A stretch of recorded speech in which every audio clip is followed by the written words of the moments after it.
ఆచి చికెన్ మసాలా. వారాంతంలో దేశీయ మార్కెట్లు ఇవాళ నష్టాల్లో ట్రేడ్ అవుతున్నాయి. సెన్సెక్స్ 300 పాయింట్లకు పైగా నష్టపోయి ప్రస్తుతం 78,600 ఎగువన ట్రేడ్ అవుతుంది. నిఫ్టీ కూడా నష్టాల్లో కొనసాగుతుంది. మరోవైపు బంగారం ధరలు 800 పెరిగాయి. ప్రస్తుతం 24 క్యారెట్ల 10 గ్రాముల గోల్డ్ 1,48,000 వద్ద కొనసాగుతుంది. క్రూడ్ ఆయిల్ ధరలు స్వల్పంగా పెరిగాయి.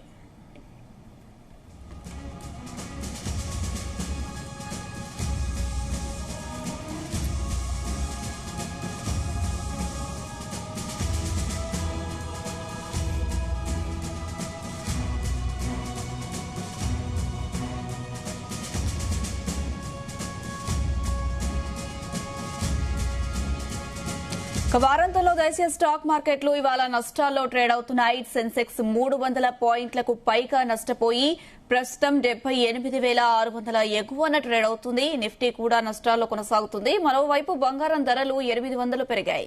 ప్రస్తుతం 24 క్యారెట్ల 10 గ్రాముల గోల్డ్ 1,48,000 వద్ద కొనసాగుతుంది. క్రూడ్ ఆయిల్ ధరలు స్వల్పంగా పెరిగాయి. ఇదే అంశానికి సంబంధించి మనతో పాటు డిస్కస్ చేయడానికి స్టాక్ మార్కెట్ ఎక్స్పర్ట్ జీవి సత్యనారాయణ గారు ఫోన్ లైన్ లో సిద్ధంగా ఉన్నారు. నమస్తే అండి సత్యనారాయణ గారు. నమస్తే అనుష. రోజు వీకెండ్ మరి నష్టాల్లో ట్రేడ్ అవుతున్నాయి స్టాక్ మార్కెట్స్. ఏంటి దీనికి రీజన్ ఏంటి నష్టాల్లో ట్రేడ్ అవడానికి? ఓకే, బ్రెంట్ ఆయిల్ రీజన్ ఇది 1.5% పెరిగింది. గోల్డ్ సిల్వర్ కూడా పెరిగింది. ఇప్పుడు మన మార్కెట్ ఎందుకు అయింది అనే దానికి ఇవాళ వారం BSc Sensex weekly futures opening day. ఇక్కడ ఎందుకు అంటే ఇంటర్నెట్ మార్కెట్లన్నీ కొంచెం మన మార్కెట్ ఫాలో అవటం. మన దగ్గర సెబీ వాళ్ళు ఒక రూల్ మార్కెట్ జరిగింది ఒక 5 రోజుల కింద, మండే రోజు.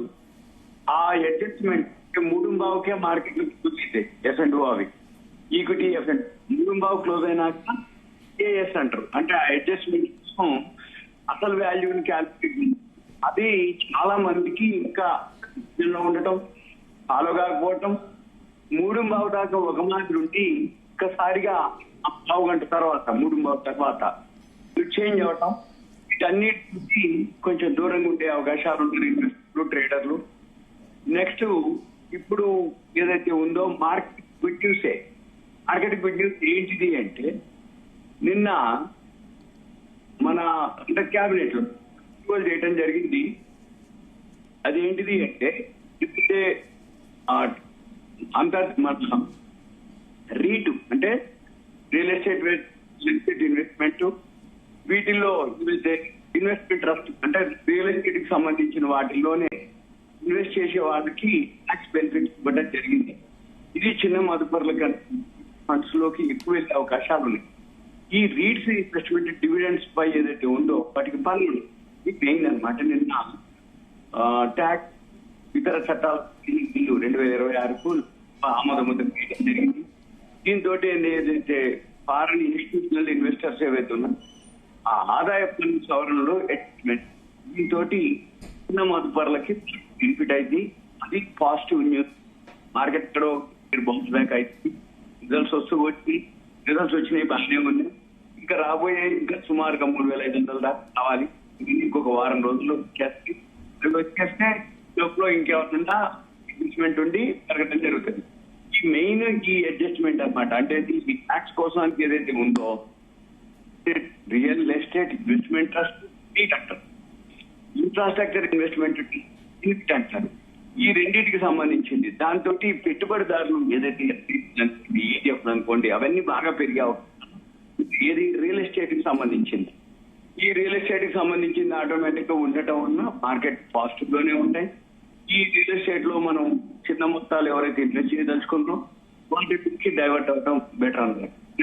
ట్యాక్స్ బెనిఫిట్ అందులో వచ్చిన లాభం ఏదైతే ఉందో డైరెక్ట్ గా వీళ్ళకి ఎవరైతే ఈ మ్యూచువల్ ఫండ్ లో కానీ ఇందులో ఇన్వెస్ట్ చేస్తారో పెట్టుబడి పెడతాయి మన పైతోటి లాభాన్ని డైరెక్ట్ గా లో పే చేయడం జరుగుతుంది. ఇది మన బెనిఫిట్ అనమాట ఇన్వెస్టర్లకి. అది అనమాట. అంటే ట్యాక్స్ బెనిఫిట్ ఎప్పుడైతే అవుతుందో ఆటోమేటిక్ గా దాంట్లో ఫండ్స్ మీరు అంటే దీంతో రియల్ ఎస్టేట్ సెక్టర్ బాగా అవకాశం ఉంది.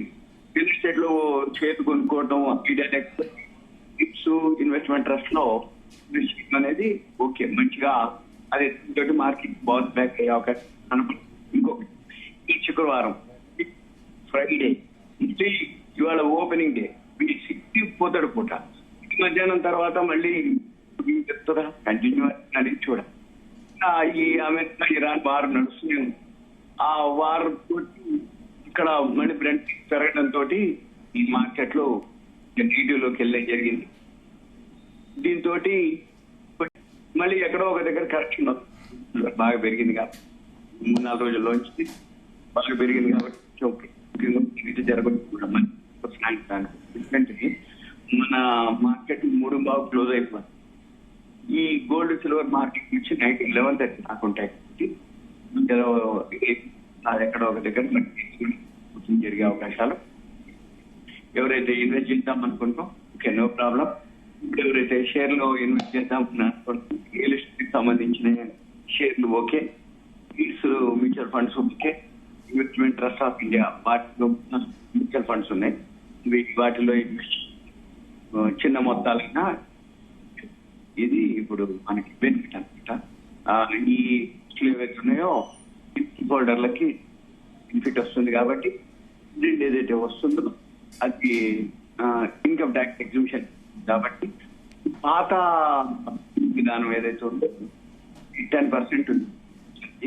ఇప్పుడైతే మొత్తం 25% వరకు అంటే ఇటు ఇన్వెస్ట్మెంట్ ఏదైతే ఉన్నాయో మీద పన్ను మీద 25% వరకు ఇవన్నీ మిగులుతాయి.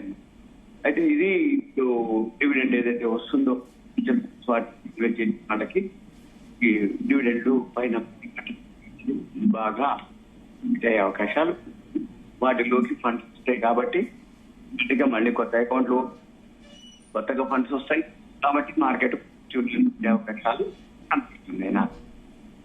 ఓకే అండి, థ్యాంక్ యూ అండి సత్యనారాయణ గారు.